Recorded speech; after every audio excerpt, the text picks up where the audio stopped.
to do because we are so removed from the natural world. Maybe if I was I'm Brazilian, but if I was, say, a native Brazilian in the middle of the Amazon, I could wake up, walk 100 meters into the forest. And then see an oil company coming drilling for you in your backyard.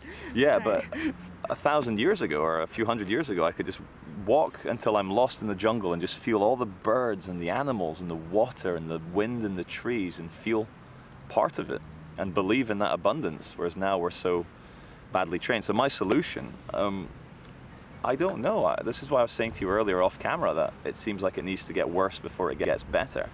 We're kind of in this kind of stalemate between people having enough to eat and somewhere to live and also absolutely destroying the environment. For me, one of the most damaging things, which isn't even a theory, they keep coming out with it, is that 90% of total fish stocks in the ocean is gone. 90% gone.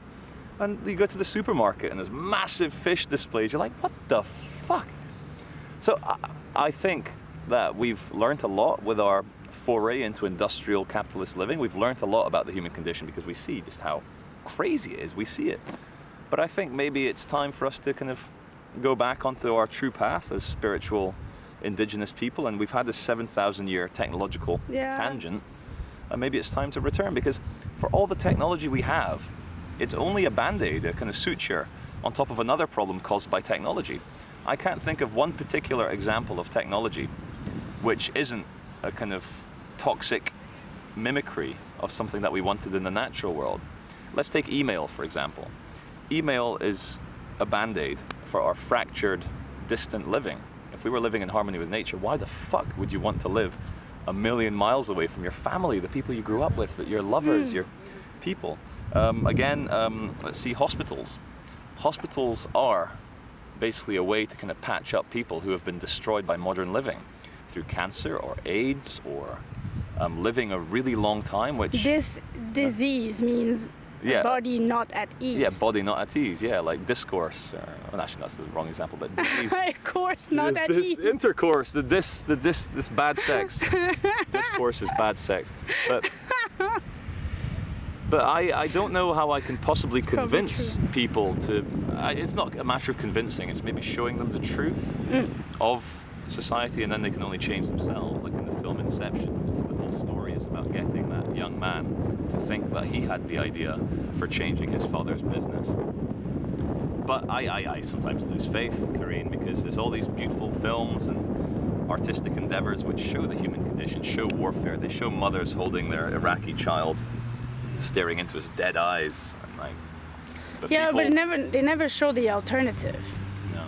And I think that's where true leadership comes. It's the person who's got the vision of how it can be different and tries to chart the course from here to there.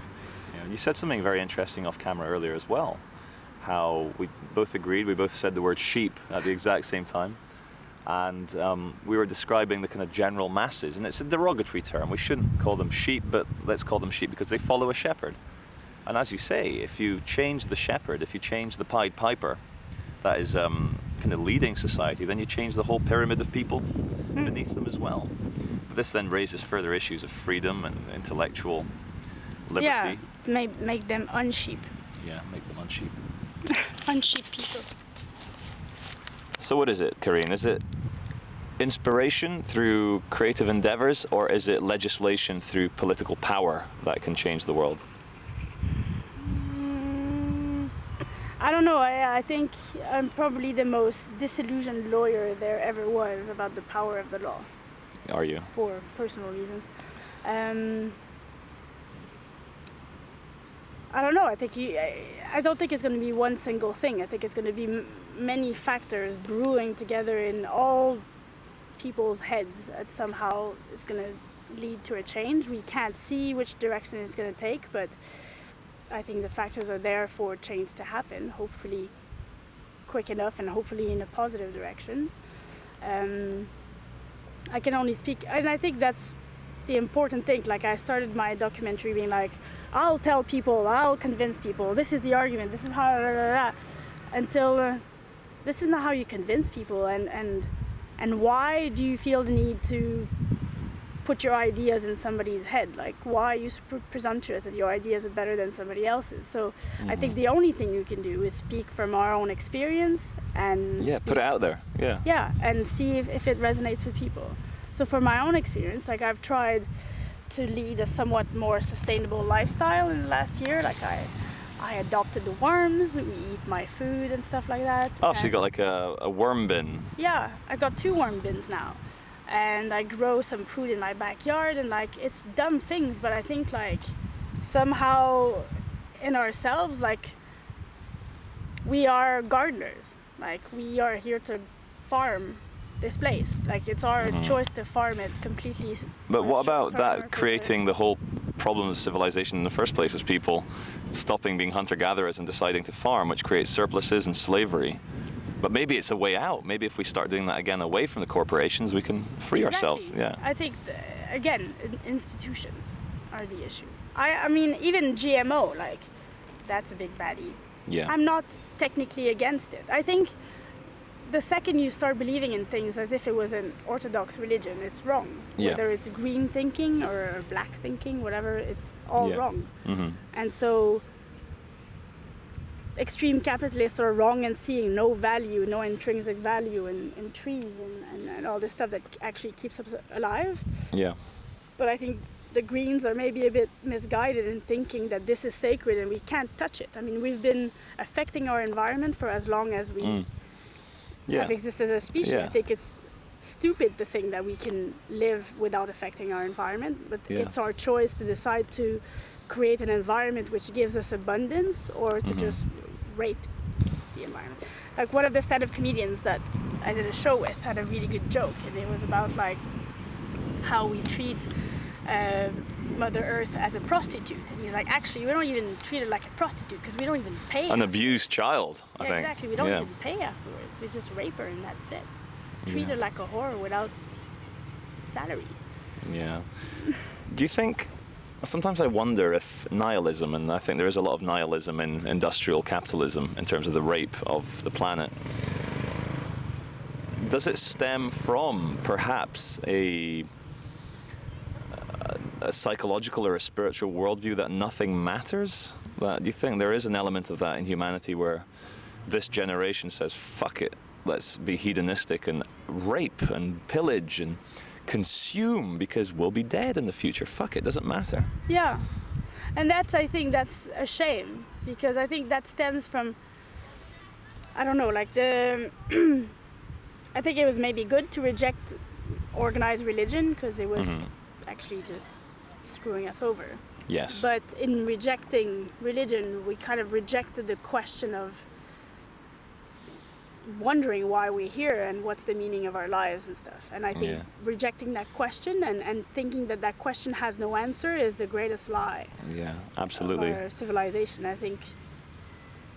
Yeah, and I think that's why people are now thinking, you know, I'll buy just another iPhone or I'll buy another dress, and who needs to know why I'm doing these things? Like, it's going to give me instant gratification, and that's going to be enough. I think you've hit the nail on the head perfectly there, how the kind of intense freedom we've had away from stringent ideologies such as Catholicism or Christianity or Islam or Judaism. People are moving away from these separatist brainwashing identities which they had in the past, has created this what's it called, anomie, I think, which was the sociologist who came up with the concept of anomie, that we're all separate, we're all like small atoms, that life has no forward momentum, that we're just here to just be here. And for me, I need ideology in my life in terms of something, otherwise my life has no meaning or forward momentum. So how'd you give your life meaning, Karine? I'm trying to become a Buddhist. Yeah? Yeah. What pitfalls do you think there are along the way of from someone who rejects religion wanting to go into religion? Well, I think Buddhism isn't really a religion, because it, at the very basis, well, I mean, a lot of people treat it like that, but at the very basis it says, don't believe whatever somebody else tells you, be skeptical of everything. Not cynical, skeptical. Yeah. And try to experiment for yourself. And when you've experimented for yourself the teachings, and if you find that they apply and they're true, then adopt them. But not, no dumb accepting other people's ideas. Do you ever worry, because I have this worry, to the point where now I'm very scared of any belief system. Do you have a worry that perhaps Buddhism is yet another belief system which, because it hasn't come from inside your own soul, might lead you down paths which you maybe wouldn't of your own volition? Oh, of course you wouldn't of your own volition, but at the very basis of Buddhism, and I think that what attracts me to it is it's not about there's lots of big theories and lots of books, but it's about sit down with yourself and stay there. And when the ugly shit comes up, stay there and watch it. Yeah. And then you'll understand yourself way more. And when you understand yourself and when you become more accepting of your own, bad parts that you wish weren't there, then you become more accepting of everybody else's bad parts and you develop compassion for everybody else. Mm-hmm. And I read another book about empathy, and empathy only develops between people when people realize their own vulnerability and bond with other people's vulnerability. Yeah. And true. this has no space whatsoever in our society, where we all pretend that we're completely fine, completely happy all the time, and The aura of success all the time. exactly. If somebody asks you how are you doing, you say I'm actually not that well. They don't want to know. Exactly. They're like, whoa, you're not meant to answer my question. What is wrong with you? Wrong answer. Yeah. Yeah. But I think that's how. I think in the end the revolution is going to be a consciousness revolution more than anything else. And if it's not that, we're in deep trouble. Well, if it's not that, then it's just going to be like every other violent, nasty thing Exactly. with Flee to the dictators. countryside and have some canned food. Yeah. Karine, what scares you about living?